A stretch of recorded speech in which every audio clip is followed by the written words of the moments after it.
Bem-vindo de volta ao nosso Prévia.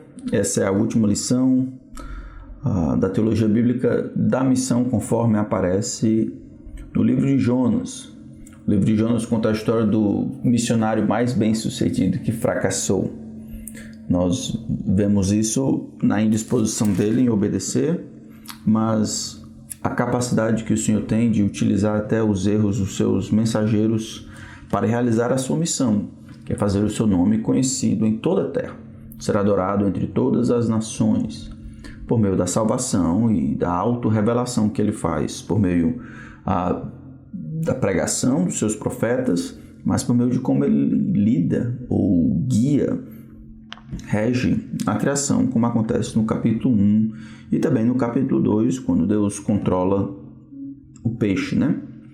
Capítulo 3, da última vez, nós vimos o arrependimento dos ninivitas, algo que era esperado pelo ministério dos profetas entre Israel, mas não aconteceu, um dos maiores milagres. E aí, no capítulo 4, nós vemos a lição, ou as lições que o Senhor Deus deseja, nós vemos as lições que o Senhor Deus deseja ensinar ao seu profeta. Então, o versículo 10 do capítulo 3 começa assim: Deus viu o que fizeram, como se converteram do seu mau caminho, e Deus mudou de ideia quanto ao mal que tinha dito que lhe faria e não fez. Mas Jonas ficou muito aborrecido e com raiva. Alguns comentaristas sugerem que existe um jogo de palavras aqui entre essa ideia de mal. Eles se converteram do seu mal, Deus, mal com o... Deus mudou de ideia quanto ao mal com L, e Jonas considerou isso, ou ficou muito aborrecido, considerou isso mal e ficou com raiva. Então, é impressionante a avaliação que Jonas faz do que Deus estava disposto a fazer, concedendo graça e misericórdia ao povo arrependido, chateia o profeta. Ele fica chateado e com raiva.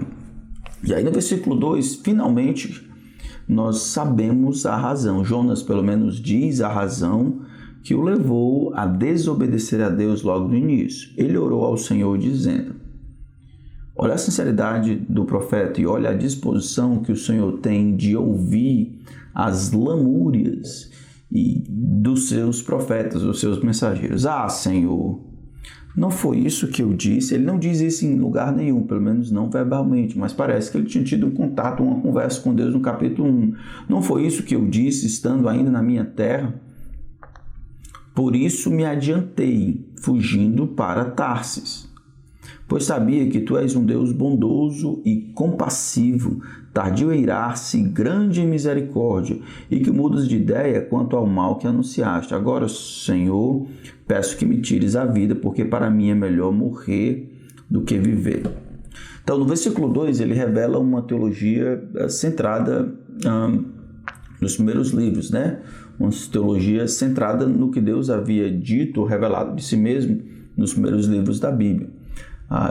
Tanto o Salmo 103, quanto Êxodo, principalmente capítulo 34, versículos 6 e 7, é assim que Deus fala com Moisés. E essa descrição se assemelha a essa declaração que Deus faz de si mesmo: um Deus perdoador, um Deus compassivo, um Deus bondoso, um Deus que é longânimo, tardio em irar-se, grande em misericórdia. É um Deus disposto a perdoar. Então, Jonas, ele não fez o que fez, ou se adiantou e fugiu para Tarsis, porque desconhecia a capacidade de Deus de perdoar pecados, mesmo o pecado dos assírios. Ele queria restringir Deus de conceder perdão a esses ninivitas no caso de arrependimento. Então ele queria selar o destino dos assírios, não permitindo que Deus exercesse misericórdia caso ele presenciasse arrependimento.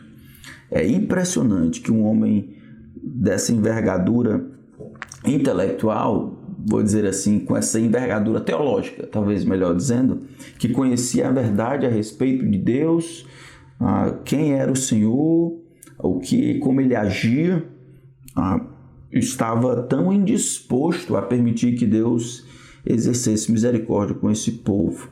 Isso é um mistério triste, como nossa teologia pode ser correta e as nossas emoções ou afetos ou afeições serem completamente diferentes.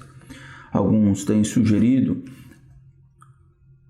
eu acho com exatidão, de que a nossa ortodoxia, que é a doutrina correta, precisa informar a nossa ortopraxia, que é a nossa prática correta, mas também precisa nutrir a nossa ortopatia, que são as afeições resultantes da verdade que conhecemos a respeito de Deus. Aqui, Jonas demonstra um conhecimento claro a respeito de quem é o Senhor, do que ele deseja fazer, um conhecimento escriturístico da verdade de Deus, mas não consegue submeter suas emoções e os seus desejos aos desejos do próprio Deus. Ele está trabalhando contra a missão de Deus, está trabalhando contra a vontade de Deus, de exercer a sua misericórdia, de ser rico em compaixão, em compassividade e em bondade para com aqueles que se voltam para Ele. Fabuloso isso. E aí Deus vai ter uma conversa com Jonas. Ele pede para morrer, Jonas, e Deus diz no verso 4, você acha isso razoável a sua ira? Faz sentido que você se ire porque eu estou sendo eu mesmo? Faz sentido? Tem validade? Tem cabimento essa sua raiva porque eu tenho demonstrado misericórdia para com os outros? Então Jonas saiu, verso 5, da cidade e sentou-se no lugar a leste da mesma. Ali construiu um abrigo, sentou-se na sombra para ver o que aconteceria com a cidade. Quando ele diz para ver o que aconteceria com a cidade, é que ele talvez ainda achasse que Deus voltaria ao primeiro plano, que Jonas, por meio da sua raiva, estaria manipulando a Deus para que Deus voltasse da sua compaixão e destruísse a cidade. Para ver o que aconteceria, o profeta já sabe que Deus mudou de ideia quanto ao mal que tinha dito que lhes faria. Não fez. Foi isso que o chateou, isso que ele fez com raiva, isso que ele fez desejar a morte, né? Mas ele vai para fora da cidade, a leste da cidade, e espera para ver o que vai acontecer. É um profeta achando que pode manipular Deus, demonstrando raiva, estando desgostoso com as atitudes, com as ações de Deus, que vão contra o que ele deseja, né? Que vão contra o que ele acha que deveria acontecer. O Senhor demonstra grande misericórdia aqui. Verso 6, então o Senhor Deus fez crescer uma planta por cima de Jonas para que fizesse sombra sobre a sua cabeça, a fim de o livrar do seu desconforto. Jonas ficou muito contente por causa da planta. Mas no dia seguinte, ao amanhecer, Deus enviou um verme que atacou a planta e ela secou. Quando o sol nasceu, Deus fez soprar um vento leste muito quente.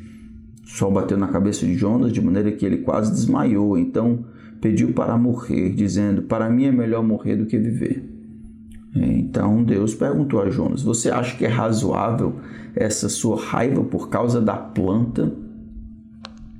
Jonas, é tão razoável que até quero morrer. E o Senhor diz, você tem compaixão da planta que não lhe custou nenhum trabalho, você não a fez crescer.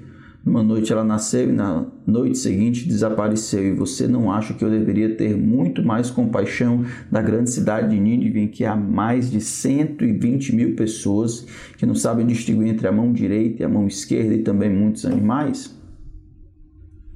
A lição aqui é confrontadora. Jonas é um homem impassível, né? Um homem colérico, emotivo e na sua gana por estar certo, né? Por ter a sua vontade, ele deseja a morte. Em uma semana, ele deseja a morte 2 vezes. Todas as duas por razões terríveis, por razões não tem nenhum cabimento, por razões egocêntricas, né? Egoístas, porque a primeira vez não está acontecendo o que ele acha que deveria acontecer, é como se o fato de Deus ter direito de fazer o que quiser, como quiser, e de responder como ele havia dito que responderia, de mostrar sua natureza graciosa e misericordiosa para com outros, tirasse sentido da vida para Jonas, e ele prefere morrer. Alguns vão dizer porque ele não queria ser considerado falso profeta, mas o contexto parece sugerir que ele não queria que Deus demonstrasse misericórdia para com os assírios. Ponto final. E a segunda vez é porque sentiu desconforto por causa do calor, de não ter a planta lá. Ele queria confortável. É um homem completamente egoísta. Essa é uma das lições que nós vemos aqui. A gente vê Jonas dormindo em momentos críticos do livro. No capítulo 1, está tendo um tormento, os pobres dos marinheiros estão clamando pela vida, Jonas está dormindo. E aqui Deus se prontificou a destruir a cidade, mais de 120 mil pessoas que poderiam ser destruídas. Deus mudou de ideia porque eles se arrependeram, mas Jonas vai dormir. E ele vai simplesmente dormir. Vamos ver o que acontece. Isso aqui para nós é um negócio estarrecedor, porque acredito que muitos de nós estamos descansados, né? Descansando à sombra da nossa salvação, esperando que o mundo queime, enquanto as pessoas à nossa volta ou estão ignorantes quanto à situação de perdição ou sabendo, clamando por ajuda. E tantas vezes a gente fica do nosso lado mesmo, descansando, né, esperando para ver qual é, esperando que Deus faça as coisas enquanto nós ignoramos a responsabilidade que temos de cooperar com Deus para que a sua missão avance. Pessoas conheçam a Cristo por nosso intermédio, né, por aquilo que vamos falar. Lições também que podemos aprender a respeito do Senhor. Quanta paciência, quanta longanimidade, quanta disposição de ensinar o seu profeta.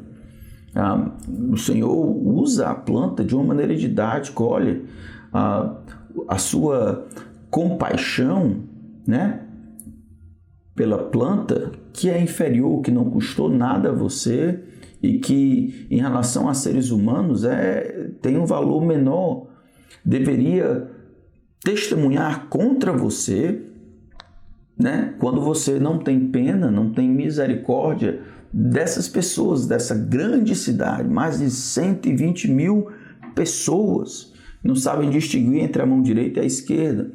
Talvez já deve ter brincado perguntando para as crianças, levanta a mão direita, levanta a mão esquerda, talvez seja isso que indique aqui, que não sabem a distinção entre mão direita e esquerda. Talvez eles estivessem falando de crianças, bem como animais, não só crianças, mas animais. Então a planta nessa cadeia, mesmo dentro da criação, né, como parte da criação de Deus, é claro que o homem é imagem e semelhança de Deus, então nem se compara com o restante da criação, mas todos, de alguma forma, estão dentro desse bloco maior que é a criação de Deus. Então, imagem e semelhança de Deus, seres humanos, os outros animais, né, muitos animais, cavalos, mulas, essas que estavam ali perto, né, conhecidos, e as plantas. Talvez, né, em questão de interação, as plantas sejam as mais desvalorizadas ou com menos valor interacional do que os outros membros da criação. E aí Deus coloca como o menor deles, depois fala dos animais e fala a respeito dos seres humanos. Deus quer ensinar o valor que os seres humanos têm como sua criação e como alvo da misericórdia do Senhor. Nessa época ecológica, né, nessa teologia ecológica, que tem muitas coisas boas, nós precisamos, como cristãos, compreender que existe um valor intrínseco aos seres humanos que não pode ser comparado com o valor do restante da criação. O mundo não entende isso. O mundo não raciocina dessa maneira. Filhotes de baleia, filhotes de tartaruga, às vezes filhotes até de animais têm mais valor e são punidos caso sejam maltratados com maior rigor do que, por exemplo, as crianças que são assassinadas ainda no ventre materno.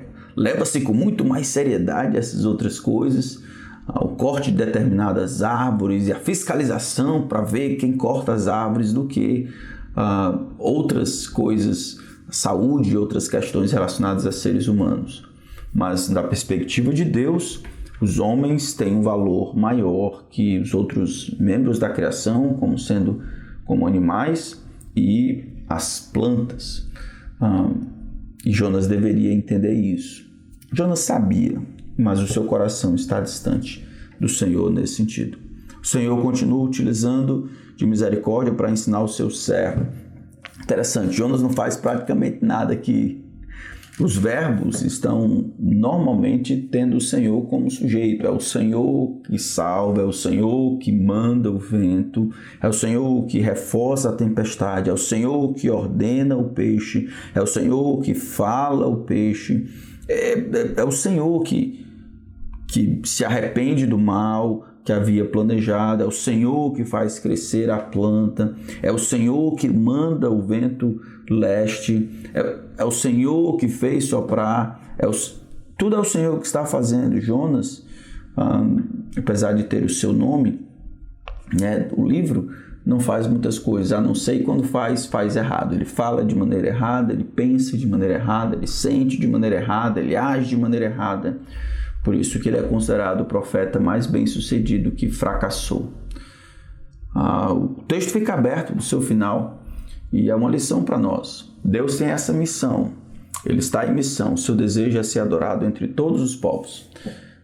E aí a teologia bíblica da missão, a classe, a gente começa desde Gênesis até finalmente a sua conclusão em Apocalipse. Aqui é só uma prévia, acontece no livro de Jonas. E o Senhor vai realizar o seu plano, está realizando o seu plano por meio de mediadores. Aqui era Jonas, hoje ele faz por meio da igreja.